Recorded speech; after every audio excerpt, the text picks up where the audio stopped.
Olá, meus amigos, um bom dia, um bom sábado. Eu espero que esteja tudo bem com vocês. Já vamos começar agora a nossa live, o nosso culto aqui através da internet para falarmos um pouquinho sobre o pacto de Deus com Abraão, sobre as experiências de Abraão, suas dificuldades, o que nós podemos aprender com tudo isso, tá bem?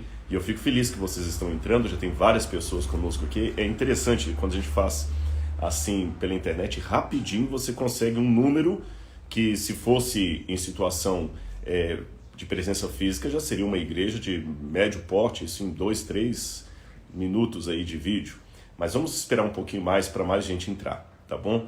Hoje é um dia que eu amanheço com muitas bênçãos para agradecer a Deus, mas ao mesmo tempo com tristeza, com vários nomes que a gente tem recebido de pessoas conhecidas que estão acometidas pelo Covid, algumas em situação mais grave, outras menos grave, outras preocupadas que são parentes. Eu mesmo tenho parentes que positivaram a respeito do Covid-19, pessoas conhecidas do público em geral. Eu aproveito aqui, eu recebi alguma informação que o querido pastor Assad Bechara e sua esposa parece que estão com Covid, eu não sei se estão hospitalizados ou em casa, mas que Deus possa estar com eles. E eu citei nominalmente o pastor Bechara aqui, por ser mais conhecido, mas não em detrimento a outros tantos, e que nós possamos realmente aproveitar esse momento de dor, de apreensividade, para exercer a nossa confiança em Deus e suplicar a breve volta de Jesus, tá bom? Esse é o momento de nos agarrarmos a Deus. Esse é o momento. Às vezes é na provação que a gente consegue realmente ver quem nós somos em termos espirituais. Diz um provérbio que provação vai, provação vem, para que se saiba quem é quem. Tá certo? Bom, antes da gente abrir a palavra aqui e fazer uma oração, eu gostaria de cumprimentar alguns aqui, representando todos. Renata Maria, feliz sábado, de Maceió. Muito obrigado, Renata, é um prazer estar com vocês aqui também. Ramalho, da Bahia, parece, Potiguar. Tem também Conceição Silva, Graça e Paz, Conceição. Conceição significa nascimento, conceber, né? Espero que você realmente renasça todos os dias em Cristo. E Renata significa renascida. Eu estou colocando os significados do nome aqui, que a gente vai trabalhar muito isso também na história de Abraão. E já que falamos de Abraão, tem o Moisés Oliveira também aqui. Também feliz sábado, Moisés, para você também. Roraima Francisco, Shalom, daqui de Roraima. Shalom, meu irmão, que Deus o abençoe, bem longe. Vamos ver se a gente tem presença internacional também. Da outra vez tinha gente da Europa, dos Estados Unidos, tinha gente da África. Vamos ver se hoje aparece mais gente de outros países também. Wagner, de Brasília, um prazer estar com vocês aqui. Zedoca, de Preto, deve ser Maranhão, né? Zedoca deve ser a região de Preto lá do Maranhão. Quem mais? Dailson Carvalho, muito obrigado, Dailson, que Deus abençoe você. Da Bélgica, já apareceu aqui, ó. Madama Empoderada, Madama Empoderado, da Bélgica. Eu não sei o seu nome, mas o pseudônimo tá aí. Muito obrigado. Então já apareceu gente do exterior, olha. João Fernando, Graça e Paz, João. Felipe Capel, Dourados, Mato Grosso do Sul. Gerson e Vilma, de Uberlândia, já comportei muitas vezes nessa cidade, aí no bairro Martins, aeroporto, acho que é Mansões Aeroporto, a região ali. Mari e Alain, de Goiânia, muito obrigado, gente. Já estamos com mais de 1000 pessoas e vou pedir para você convidar mais pessoas ainda. A da Irlanda apareceu aqui, ó, Maurício Marques, da Irlanda. Nós já estamos aí com presença internacional. Aperta nesse aviãozinho que tem aí de papel e convida mais pessoas para participarem, tá bom? É momento de nós louvarmos a Deus, de nos reunirmos, ainda que virtualmente, uns com os outros e também com o Espírito Santo, tá bom? Minha família está aqui na sala junto comigo, atrás do celular, e vocês estão aí também assistindo todos conosco aqui. Nesse momento eu queria convidar você para fazermos uma oração. Depois da oração eu cumprimento mais alguns e vou pedir licença para desativar os comentários aqui para a gente começar a ler a palavra de Deus, tá bem? Vamos lá então. Amado Senhor, querido Pai, no sagrado e poderoso nome de Jesus, nos erguemos em oração agora até o Teu santo trono de graça, pedindo que o Teu Espírito esteja conosco neste momento. Enquanto eu estou aqui, Senhor, no conforto da sala de casa. Há muitas pessoas que estão no desconforto de um leito de hospital, às vezes nem num leito de hospital, às vezes num corredor de um hospital público, do SUS ou de um posto de saúde, esperando desesperadamente uma vaga na UTI. Alguns estão do lado de fora, porque o segurança às vezes nem deixa entrar pelo aglomeramento de pessoas ali. Ó Pai, por favor, não permita que sejamos insensíveis à dor do outro. Não é momento de entrarmos em pânico, não é momento de ficarmos anunciando o caos, mas também não é momento de comodidade, de ficar acomodados, esperando a vida passar. Temos que aproveitar esse momento de dor para nos agarrarmos mais contigo, Senhor, sermos mais solidários com os irmãos e irmãs que estão sofrendo ao nosso redor, quer os conheçamos, quer não os conheçamos. Por favor, Senhor, que possamos, de uma forma ou de outra, aprender um pouco lições da vida com esse momento de provação coletiva que o mundo está enfrentando, ou quem sabe, melhor ainda, ver logo depois disso a volta de Jesus chegando ao mundo. Fica conosco, pois é em nome do Teu Filho que nós oramos. Amém. Que Deus abençoe vocês. Muito obrigado. Rogério de Fortaleza. Bom dia a todos. Luciene Ferreira. Bom dia, Luciene. Eu convidei todos que conheço. Humberto. Obrigado, Humberto. Adriana Castro. Amém. Alice Fumigari, de Campo Grande, Mato Grosso do Sul. Zélia Leite, de Belo Horizonte. Roger Ferreira, de Curitiba. Muito obrigado a todos vocês, tá bom? Então agora nós vamos desativar os comentários aqui para eu convidar, poder abrir a palavra de Deus e nós falarmos aqui, tá certo? Pessoal, nesse momento de grandes questionamentos, porque uma das facetas da dor, da angústia, é que ela nos leva a fazer perguntas. Há vários lados bons na pergunta. Há perguntas que são chatas, tem perguntas que são apenas para aparecer. Eu, como professor de longos anos dando aula na universidade, também ensino médio, fundamental, eu já percebi que alguns alunos têm dúvidas sinceras, outros querem aparecer. Você sabe a diferença na sala de aula quando um aluno pergunta alguma coisa que ele está com uma dúvida honesta ou quando ele está apenas querendo aparecer. Ele não tem uma dúvida, ele tem uma tese e a coloca em forma de interrogação só para provocar um debate ali, alguma coisa. E aqueles também que acabam fazendo uma pergunta só para falar que ele disse alguma coisa. Mas há perguntas honestas, há perguntas desonestas, há perguntas retóricas, mas aqueles que são apaixonados pela ciência sabem que a ciência só se desenvolve a partir do momento em que o ser humano faz perguntas sobre a vida, sobre a natureza, diálogos como Sócrates, no método socrático da maiêutica, provocava os diálogos. Maiêutica é uma palavra que em grego significa parteira, então ele achava que as perguntas sobre a vida, os diálogos, acabam dando a luz ao conhecimento. Eu só vou até aqui com Sócrates, porque depois ele entra numa vibe aí do conhecimento já nascer com a gente e a alma que Platão vai desenvolver que já existia antes do nascimento, isso é outra coisa. O fato é que perguntar é algo tão importante que uma das questões que os rabinos judeus mais valorizavam era a faculdade de fazer perguntas. É muito comum na técnica rabínica de ensino, aprendizagem ou debate fazer perguntas ao aluno, ao adversário. Pode olhar que Jesus várias vezes respondeu perguntas com outras perguntas. Mestre, perguntou alguém, que farei para herdar a vida eterna? Jesus perguntou, o que está escrito na lei? Perceberam?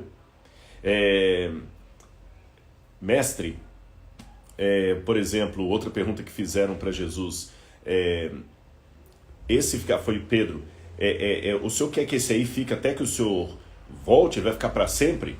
Ele perguntando a respeito de João. Jesus respondeu para ele, se eu quero que ele permaneça, o que te importa? Ou seja, Jesus respondia uma pergunta com outra pergunta. Aliás, até uma forma jocosa, disseram que certa vez alguém queria um rabino judeu. Por que vocês, judeus, têm a mania de responder uma pergunta contra pergunta? E ele respondeu, há algum mal nisso? O fato de suscitar perguntas é muito importante. E me chama a atenção que hoje, quando a gente fala de fé, principalmente fé diante da provação, parece que a fé tem que varrer para debaixo do tapete qualquer disposição humana de fazer perguntas. E isto não é verdade. Eu ouvi um ditado no meio evangélico que eu não acho nem um pouquinho bíblico, eu acho até herético, por mais que seja tradicional, que o verdadeiro cristão nunca pergunta por quê, no máximo reflete para quê. Isso não é verdade. Jesus na cruz do Calvário, mesmo conhecendo o plano do Pai, ele termina o ministério dele perguntando: Deus meu, por que me desamparaste? E aí me chama a atenção que quando eu vou analisar a vida de Abraão, o pai da fé, Abraão é chamado de o pai da fé. Aqui no livro de Gênesis, capítulo 12, quando começa a história de Abraão, a história de Abraão começa justamente aqui, embora no capítulo 11 menciona a genealogia de Sem e fala de Terá, o pai de Abraão, mas Abraão é mostrado como sendo aquele que Deus dá uma ordem para ele: saia da sua casa, da parentela da casa do seu pai. Estou lendo Gênesis 12, verso 1, e vai para a terra que eu te mostrarei. E você vai lendo a história de Abraão, tudo direitinho, etc, etc, e Deus aparece a Abraão. Mas quando Abraão, pela primeira vez, abre a boca, é para fazer uma pergunta. Como será isto? A primeira vez que Abraão abre a boca na Bíblia é para fazer um questionamento. Eu aprendo com isso que se perguntas honestas e fé fossem coisas completamente opostas umas às outras, Abraão jamais questionaria. Se Deus tirasse de nós a capacidade de fazer perguntas, ele nos faria máquinas, não seres humanos pensantes, inquietos, mentes inquietas. Mas vamos falar um pouquinho sobre a vida de Abraão. A Bíblia começa mencionando, no capítulo 11 de Gênesis, se você tiver com sua Bíblia, abra comigo, no verso 27, dizendo assim, aqui está falando da descendência de Sem. Você lembra, Noé, quando saiu da arca, ele tinha 3 filhos, Cam, Sem e Jafé. E esses 3 filhos de Noé, porque nós não temos nenhum relato na Bíblia que Noé teve outros filhos depois do dilúvio, então tudo indica que desses 3 filhos de Noé, vou repetir o nome, Cam, Sem e Jafé, desses 3 filhos de Noé, descenderam todos os povos do mundo, o asiático, o japonês, chinês, coreano, ao africano, seja ele da atual África do Sul, seja ele do Egito, todos os africanos ali são descendentes dos filhos de Noé. Também os ameríndios que estavam aqui, incas, maias, astecas, os índios brasileiros, o europeu caucasiano que vai parar lá na região dos Alpes, ou até mais na Sibéria, lá bem branquinho, todos esses, não importa a cor, são descendentes dos filhos de Noé. Só para dar uma notinha de rodapé, porque eu sei que muita gente deve estar perguntando assim, mas Rodrigo, o japonês tem um olho repuxadinho, é bem diferente do africano, negro, alto, magro, de cabelo encaracolado, que por sua vez é bem diferente daquele que nasceu lá na Noruega, que é branco, ruivo, sardento, que por sua vez é bem diferente do índio brasileiro, que tem uma perna mais avermelhada. Como é que todos podem ser descendentes dos mesmos ancestrais? Bom, isso é simples de entender. Em primeiro lugar, saiba que mesmo aqueles que trabalham com a evolução das espécies acreditam que toda a humanidade, isso é um evolucionista falando, toda a humanidade saiu de um mesmo casal de primatas, eu estou usando a linguagem evolucionista, que eles chamam até de a Eva mitocondrial. Eles dão o nome de Eva mitocondrial, ou seja, houve uma fêmea mamífera do passado que foi a mãe ancestral de todos os seres humanos que há hoje no mundo. Então não há diferença, não há raças humanas, sabe? Existe raça humana no singular. Antigamente o pessoal falava ele é da raça negra, da raça branca. Hoje não existe isso. Até tem que repensar as palavras racismo e tudo mais. Essas palavras também precisam ter uma atualização aí. Porque hoje não existe a raça negra, até tem um conjunto raça negra, não existe raça negra. Existe raça humana e dentro da raça humana a etnia. Aí você tem etnia que às vezes nem é só etnia negra. Você dentro dos negros, ou dos pretos, como alguns preferem, tem várias etnias. Tem aquele que é mais do sul da África, tem aquele que é da África subsaariana, tem aquele que é da África Austral, tá certo? Entre os índios também tem um mameluco, depois teve as misturas desses grupos étnicos aí, formando grupos como o Cafúcio, o Mameluco, o Sansei. Então são grupos que vão misturando. Mas voltando à questão biológica. Como de um mesmo casal surgiram variações tão grandes assim? Aí agora, misturando a ciência com a fé, eu vou dar uma resposta teológica também. É porque o Criador que fez tudo isso, ele não é monótono. Deus podia ter criado todas as coisas em tons cinzas, mas Deus preferiu colocar as cores no universo. Deus não é, assim monolítico, Deus não é monótono. Deus cria variedades. E ele colocou dentro dos seres vivos, falando especificamente também dos seres humanos, mas não apenas deles, um elementozinho chamado DNA. E esse elemento é como se fosse uma escadinha em espiral, e cada um daqueles elementos ali são potencialidades de modificação. Algumas podem despontar, outras não. E esse elemento do DNA acaba protegendo o organismo humano para que sobreviva a situações diferentes. Então, por exemplo, aqueles que viveram por muito tempo lá em regiões frias, como por exemplo os Inuit, aquele povo lá ou do norte do Alasca, os esquimós, eles têm a pele, um tecido na pele muito mais gordo, grosso, que aguentam temperaturas baixíssimas. Um esquimó, uma criança esquimó, ela fica a uma temperatura de 20 graus abaixo de zero, sem pegar pneumonia, sem nada, sem entrar em hipotermia. Em compensação, o negro ou preto da África subsaariana tem muito mais melanina no corpo para protegê-lo do raio do sol muito forte que tem ali. Diferente daquele caucasiano lá da Sibéria, que já tem a pele branquinha, até para se confundir com a neve e assim não ser atacado por um predador. É a diferença, por exemplo, do urso pardo e do urso polar. Está tudo ali no DNA. Olha como é que Deus é maravilhoso. E esta variedade vai acontecendo ao longo dos anos com tudo que Deus criou. Você vê que há diferentes tipos de mangas, diferentes tipos de bananas, diferentes tipos de cachorro. Você tem um cachorro que é um Doberman, você tem um outro que é um Collie, você tem o Cocker, você tem o Schnauzer, você tem o Pequinês, e todos são cachorros. Tem o vira-lata. E assim também nós temos seres humanos com cores, tamanhos, formas diferentes. Todos descendentes de uma Eva mitocondrial, todos descendentes dos 3 filhos de Noé, Cam, Sem e Jafé. Os camitas, tudo indica que habitaram o norte da África, e dali foram se projetando, filhos de Cam. Os semitas ficaram mais ou menos ali no sul partindo um pouquinho do sul da Mesopotâmia, um pouquinho mais para o norte, foram espalhando para aquela terra que hoje nós chamamos de Canaã, Síria, Jordânia, Israel, seria onde os semitas ficavam mais. E os jafetitas, eles ficaram mais ou menos ali também na Suméria, na Mesopotâmia, alguns deles, e depois foram para o que a gente hoje chama de Europa. Então assim que foram dividindo. E Terá, o pai de Abraão, era filho de Sem, então Abraão era semita. Eu vou ler agora na Bíblia, Gênesis 11, verso 27. São essas as gerações de Terá. Terá gerou 3 filhos, Abrão, Naor e Arã. Alguns pensam que Abrão seria o mais velho porque ele é citado primeiro. Outros comentaristas pensam que não, que o mais velho filho seria Arã e não Abrão.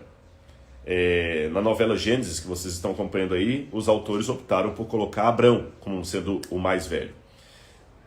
Como eu falei, entre os comentaristas há divergência sobre isso aqui. E Arã gerou Ló.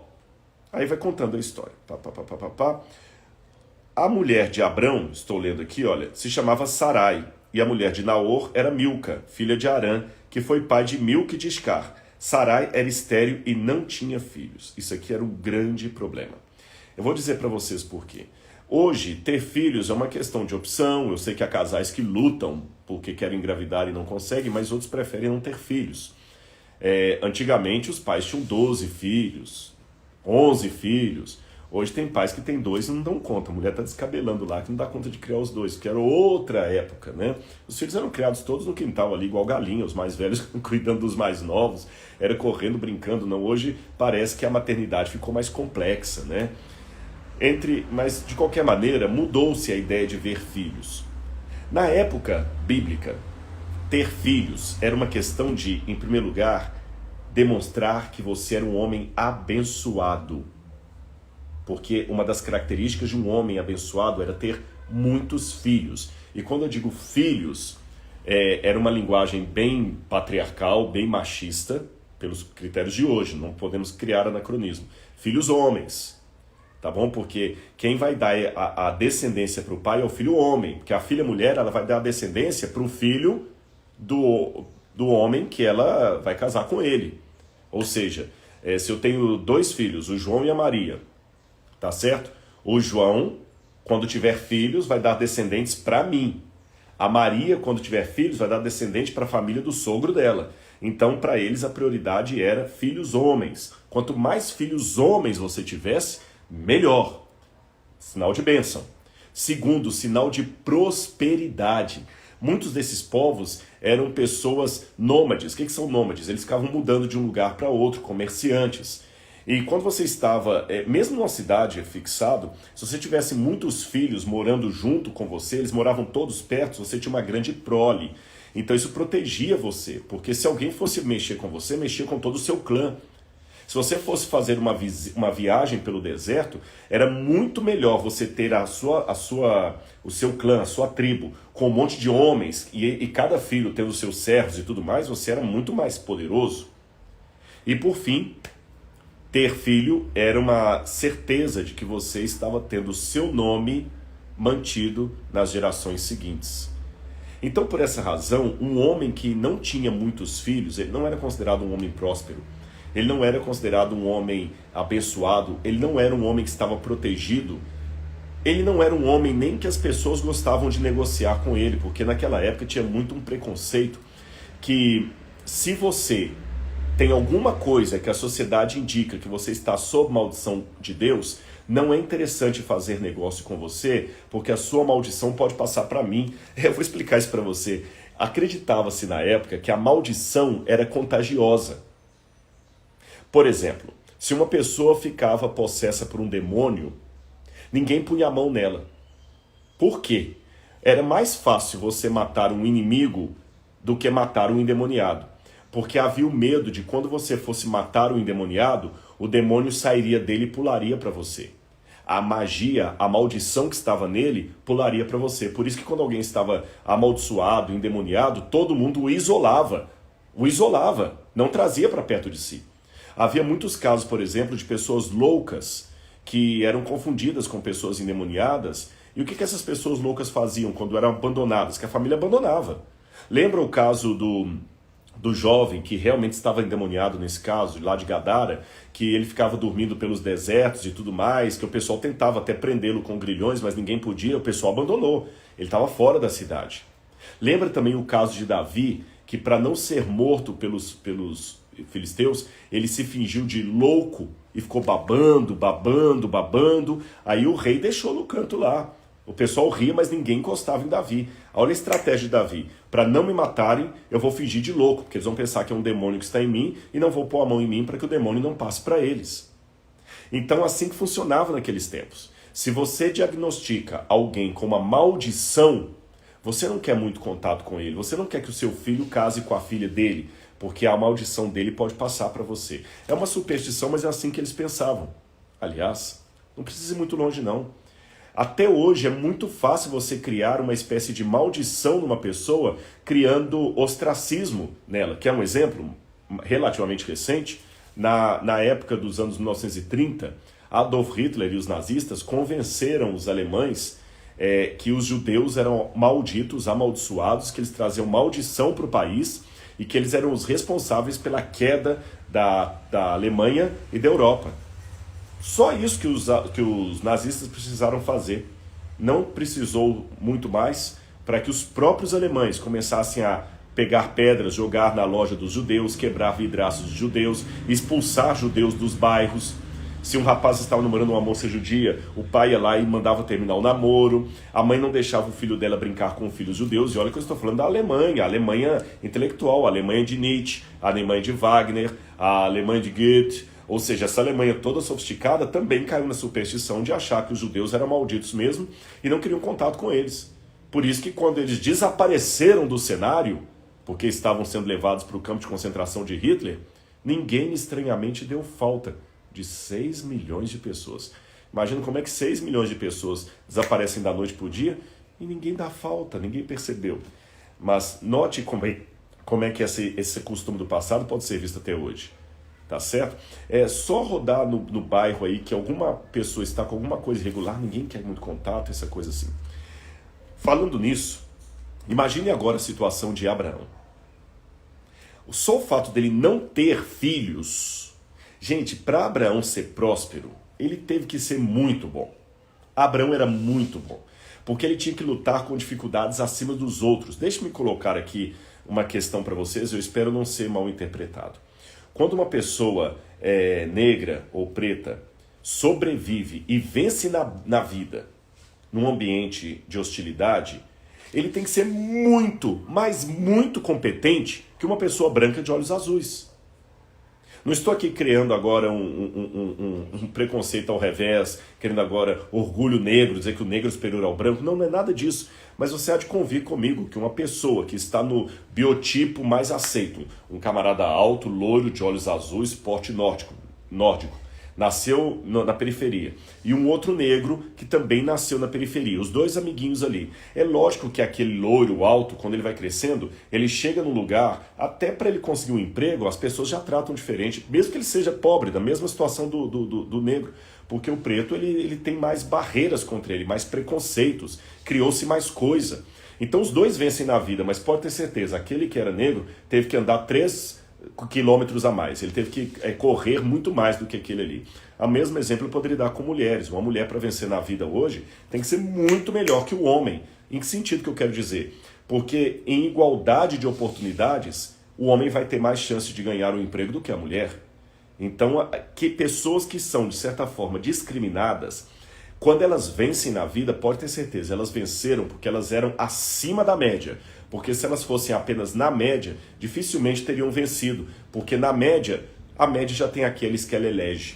Então Abraão, para ser um bom comerciante e ganhar dinheiro, ele tinha que ser melhor que os demais. Porque se ele fosse como os demais, ninguém compraria coisas na mão de Abraão. Eles prefeririam comprar na mão de alguém que tinha muitos filhos, oportunidades de comércio. Imagine se Abraão, naquela época já havia questão de pegar empréstimo, já tinha noções de valores. Imagina Abraão querendo um empréstimo com alguém para aumentar o seu gado. Que garantia Abraão poderia dar de cumprimento do pagamento? Porque se o homem morre, o filho herda a dívida do pai. Percebeu? Então assim, eu empresto para você porque se você morrer, o seu filho vai pagar a dívida.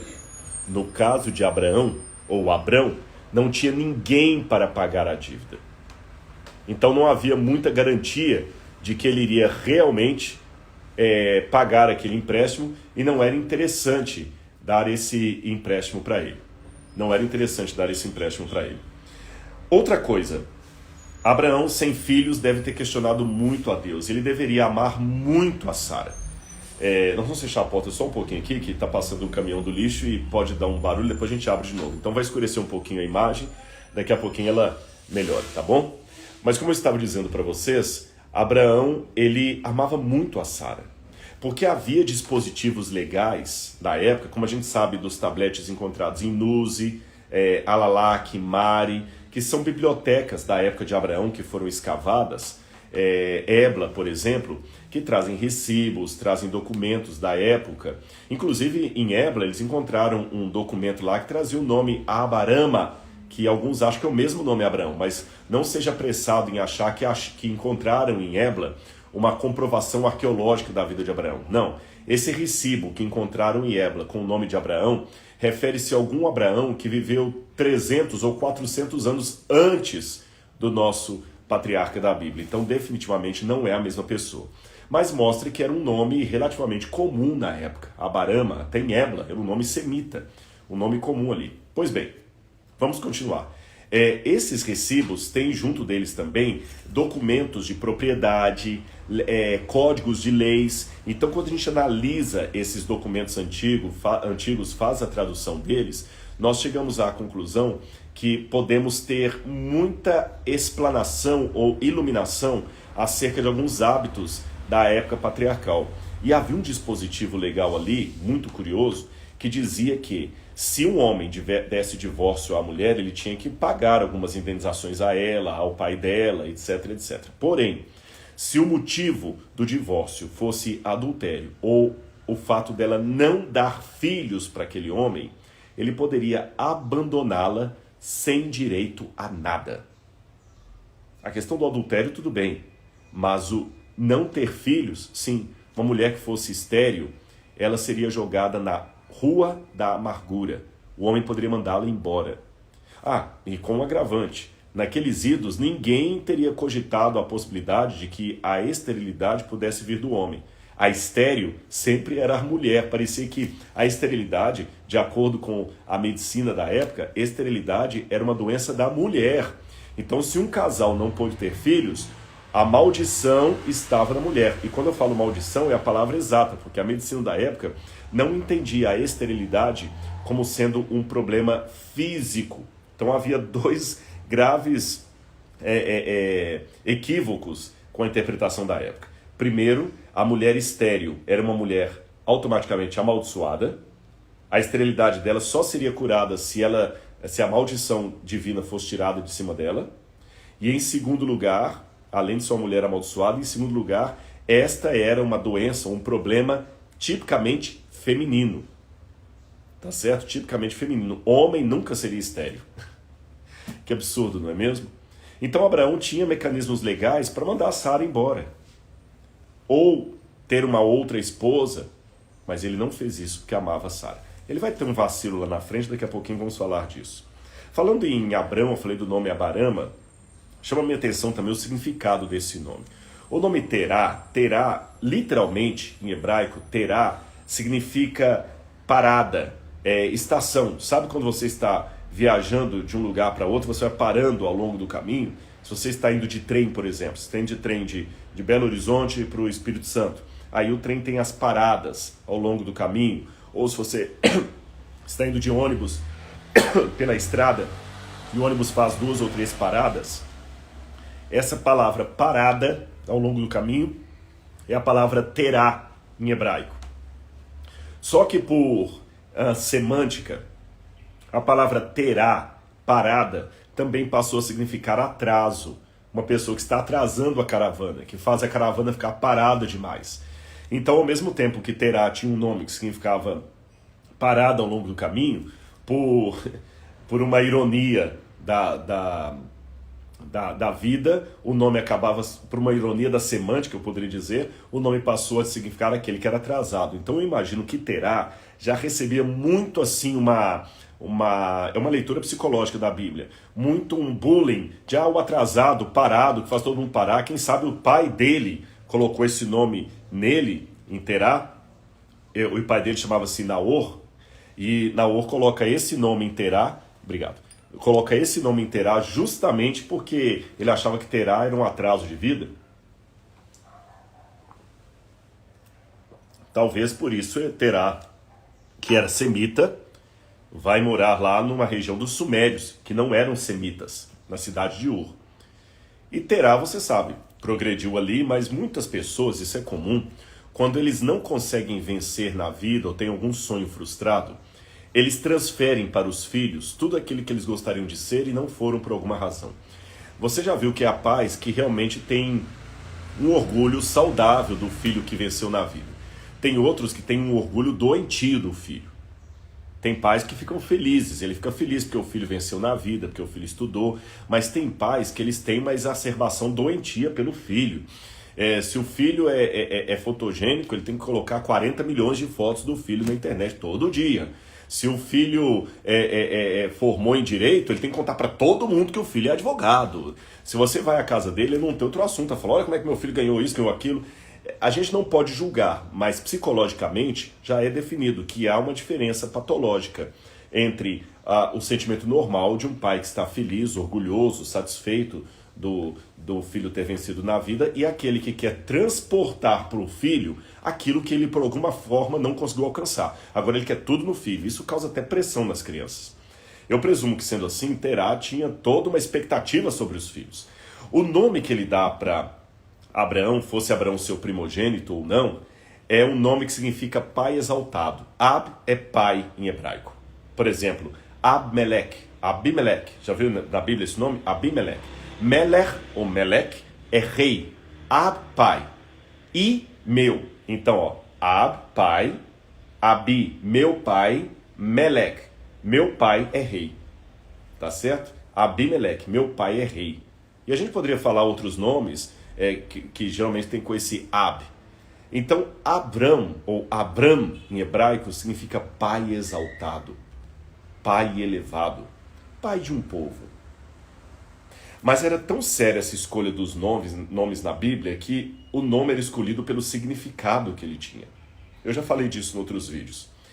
E quando a pessoa muda radicalmente de nome, é porque ele mudou radicalmente de vida.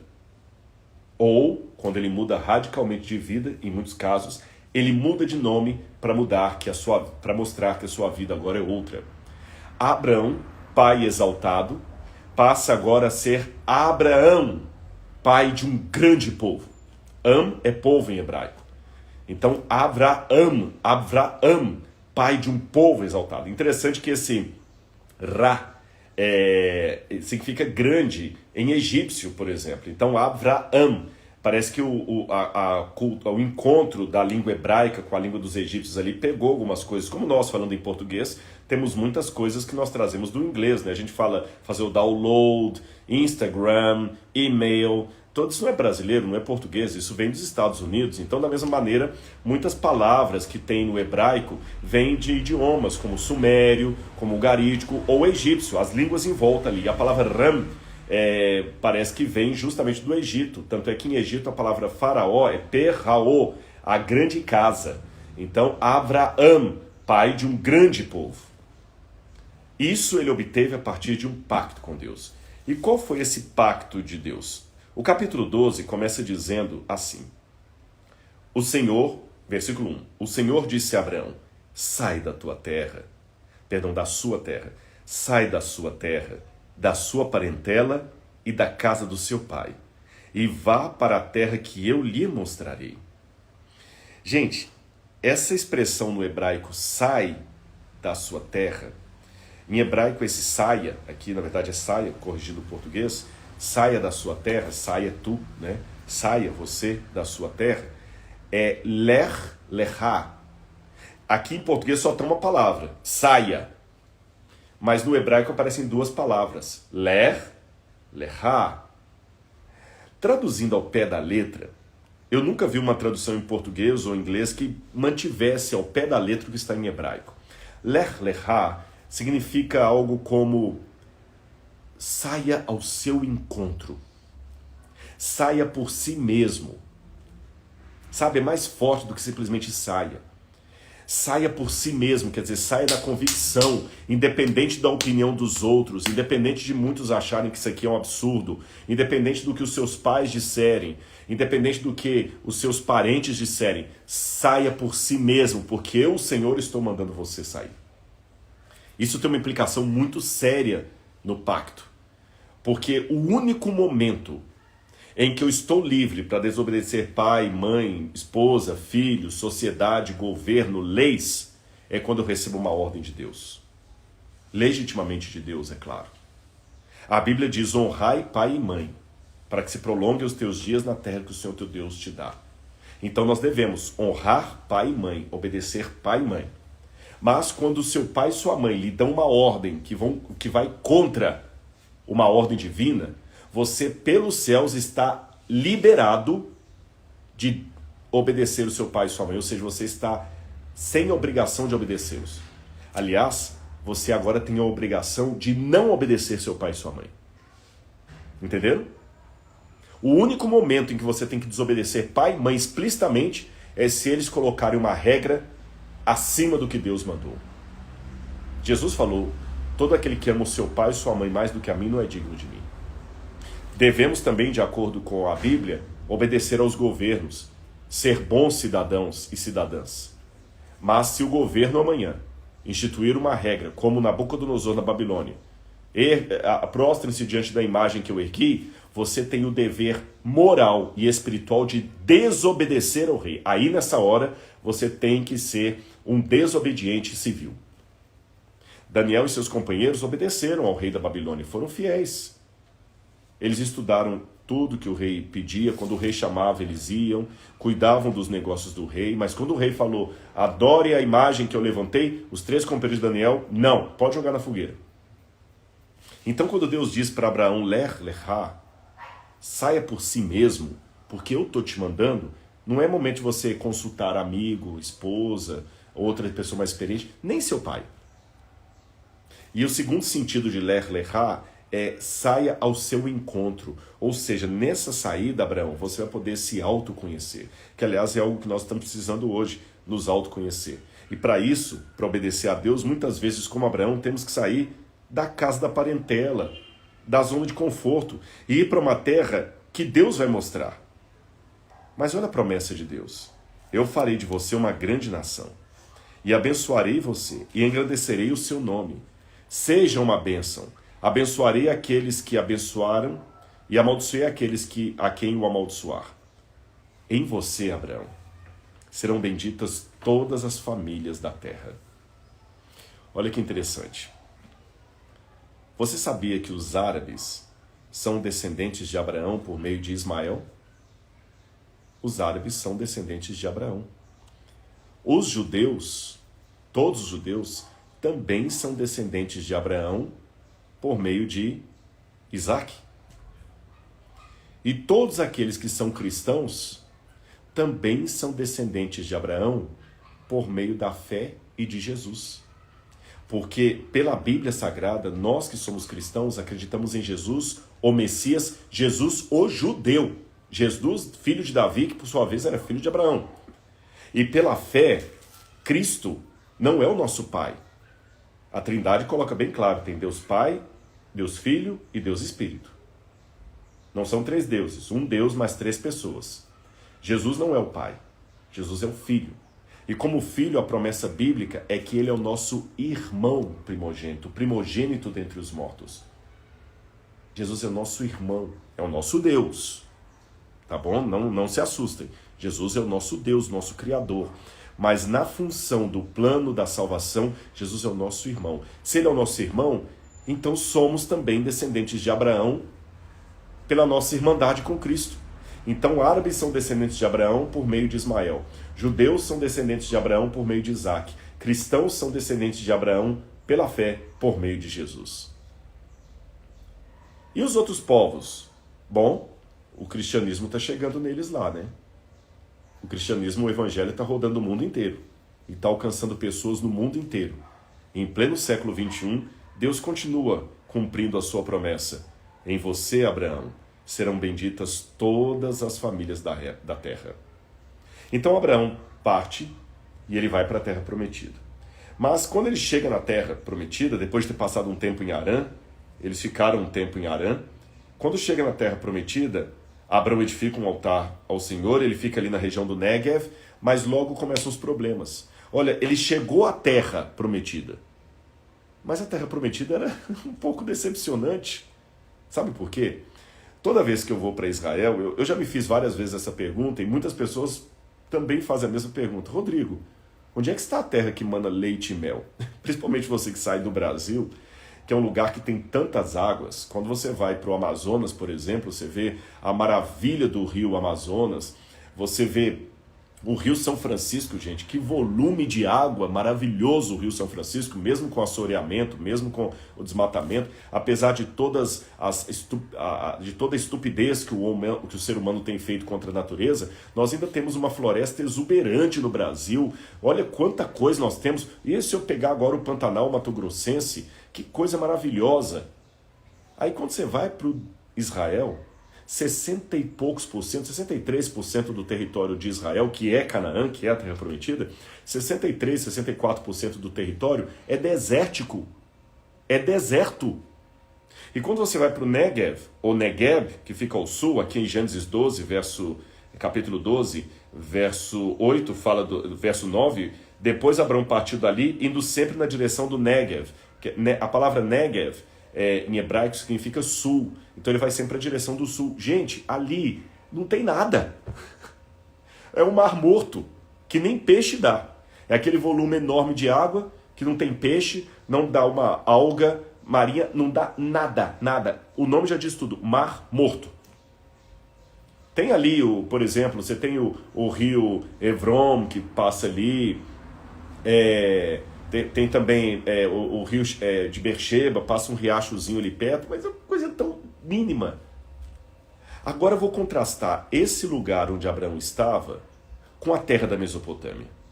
Gente, o Iraque ali é um lugar, tanto é que essa terra da Mesopotâmia, nos livros de história você pode ler, é chamada de crescente fértil, porque em meio ao deserto que predomina naquela região, você tem uma faixa em forma de uma lua crescente, que ela é mantida pelos dois rios, o Tigre e o Eufrates, com seus afluentes.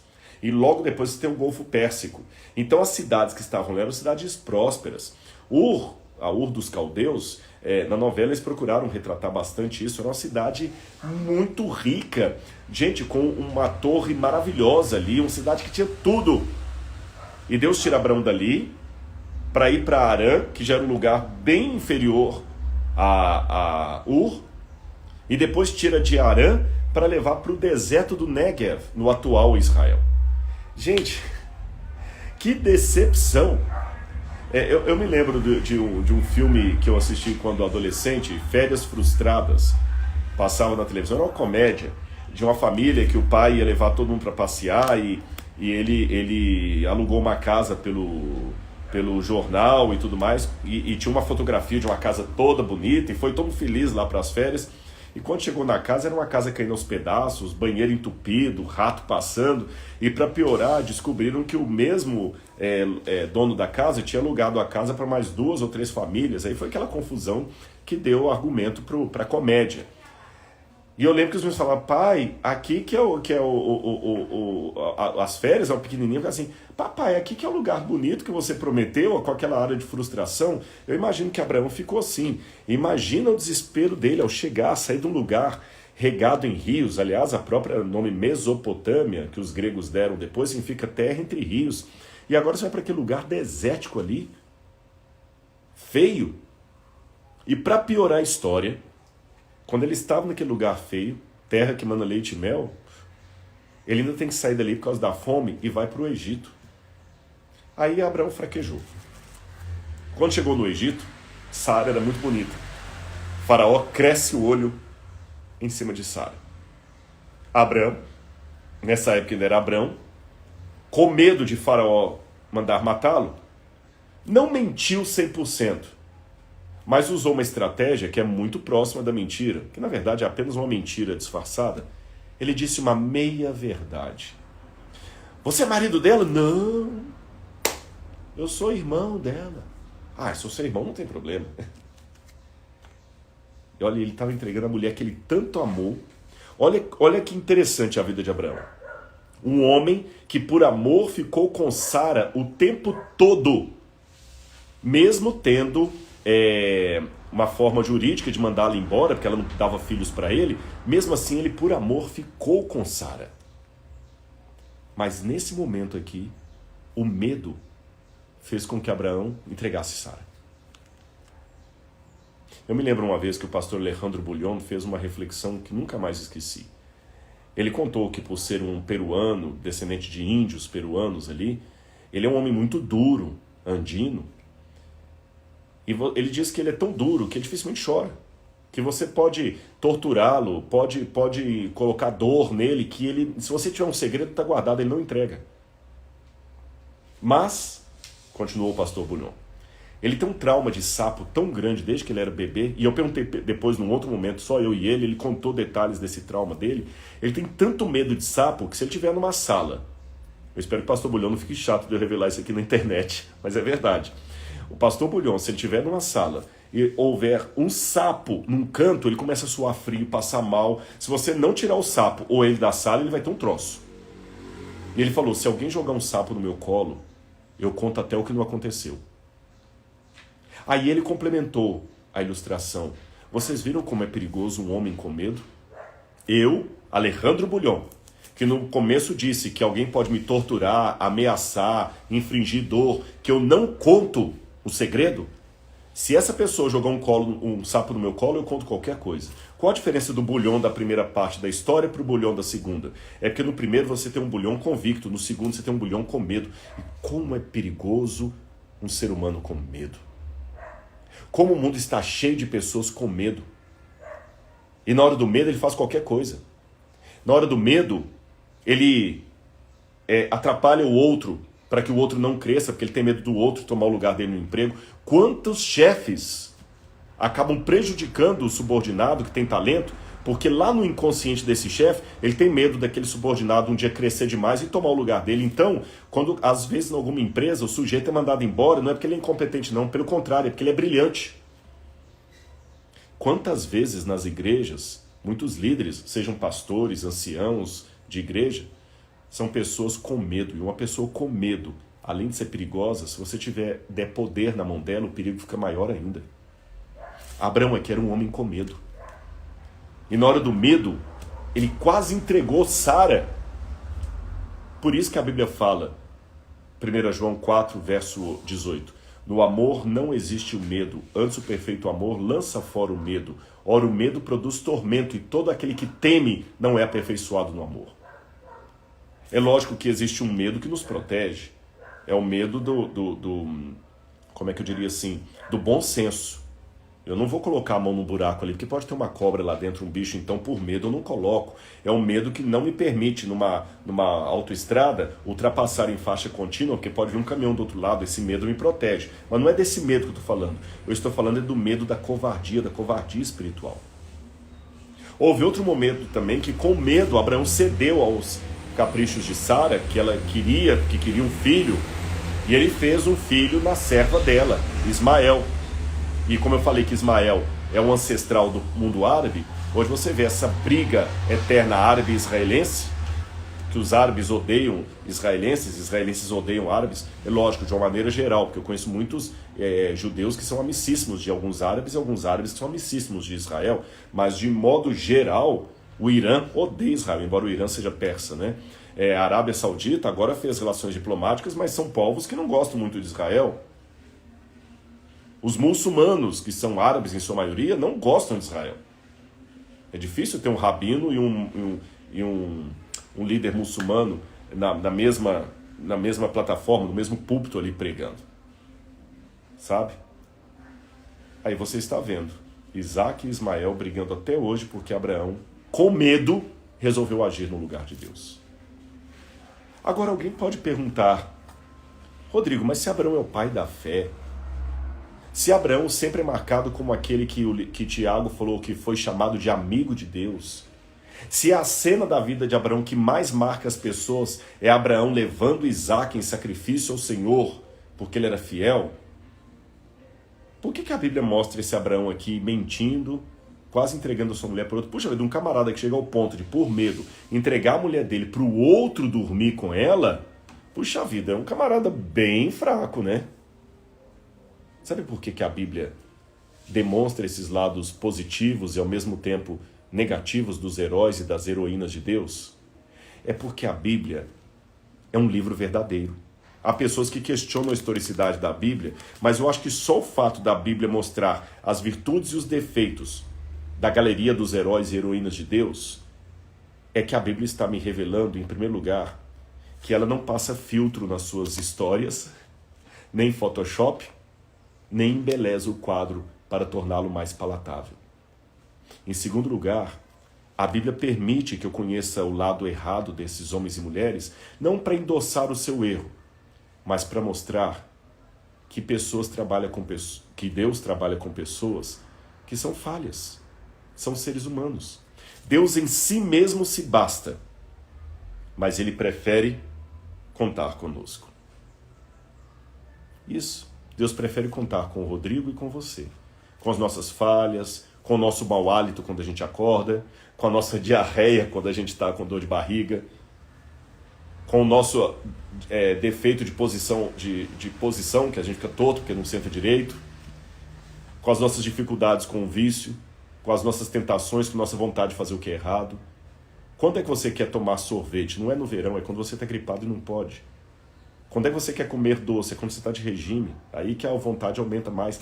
Essa nossa vontade de fazer o que é proibido é com esse tipo de gente que Deus quer contar. Ele podia trazer anjos para fazer sua obra, mas ele escolheu os seres humanos.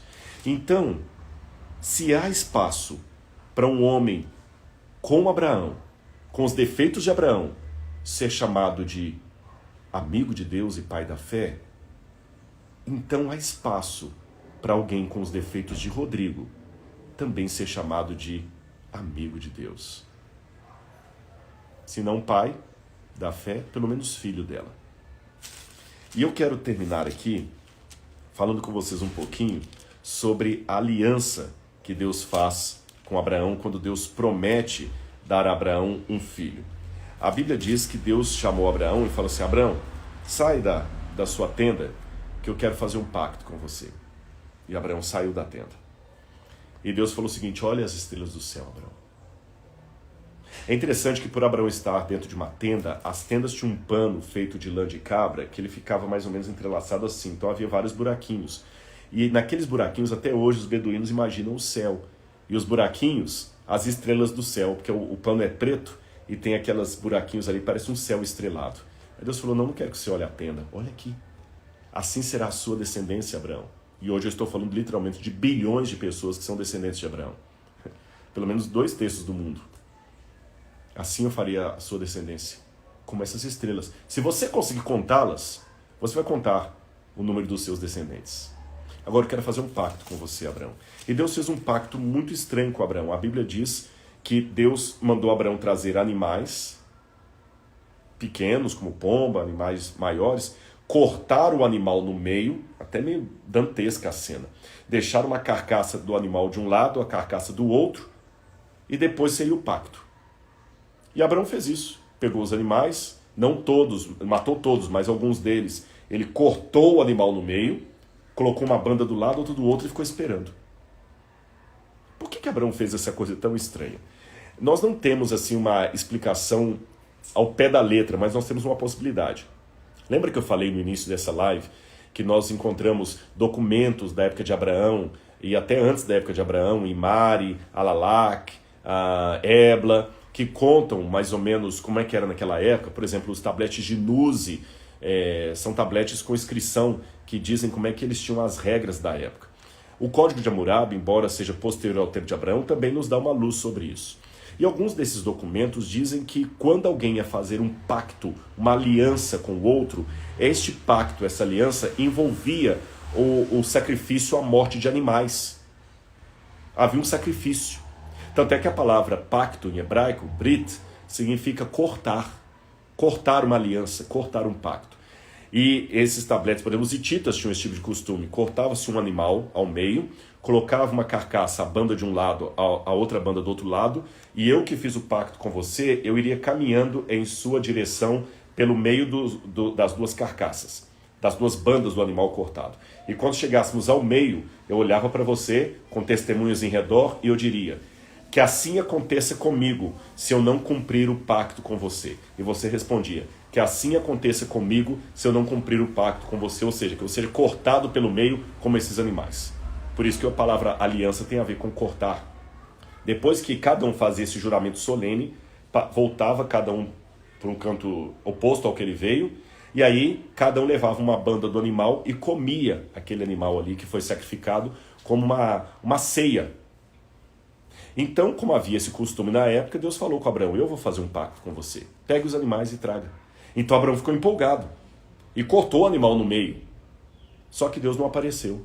Abraão começou até a cochilar, dormir, e Deus não apareceu.